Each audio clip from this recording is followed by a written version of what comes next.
तर आमच्याबद्दल वादग्रस्त वक्तव्य थांबवावीत अजित पवारांनी शिंदे आणि फडणवीसांना इशारा दिलाय। वादग्रस्त वक्तव्य न थांबवल्यास कार्यकर्त्यांना आवरणं कठीण होईल असंही अजित पवार म्हणाले। नागपुरात झालेल्या महायुतीच्या बैठकीत अजित पवारांनी ही नाराजी व्यक्त केल्याची माहिती आहे। तर वादग्रस्त विधान न करण्यासंदर्भात गाईडलाईन्स देखील आता ठरवल्या जाणार आहेत। तानाजी सावंत, गणेश हाके यांच्या वक्तव्यानंतर अजित पवार आता आक्रमक झाल्याचं समजतं। प्रतिनिधी जितेंद्र शिंगाडे सध्या आपल्यासोबत जोडले गेलेले आहेत। जितेंद्र, बातमी आपण पाहतोय अजित पवारांनी आता एक प्रकारे इशारा दिलेला आहे। महायुतीमध्ये ही वादाची ठिणगी म्हणायची का?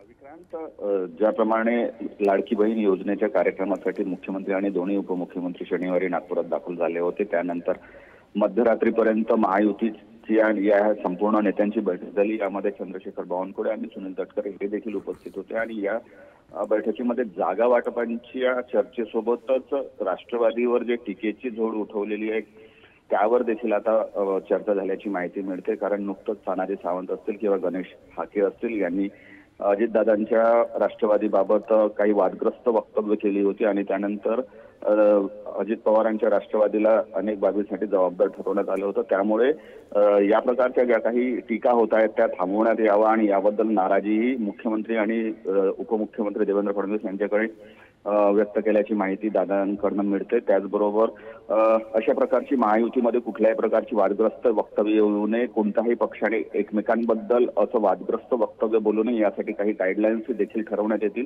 अशी माहिती मिळते। त्यामुळे येणाऱ्या आगामी विधानसभा निवडणुकीच्या काळात एकमेकांबद्दल कुठली आक्षेपार्ह किंवा वादग्रस्त वक्तव्य करू नये यासाठी जितेंद्र, खरं तर आगामी विधानसभा निवडणुकीच्या पार्श्वभूमीवर पुन्हा अशी वक्तव्य होऊ नये त्यासाठी महायुती ही प्रयत्नशील असेल। धन्यवाद दिलेल्या या सविस्तर माहितीसाठी।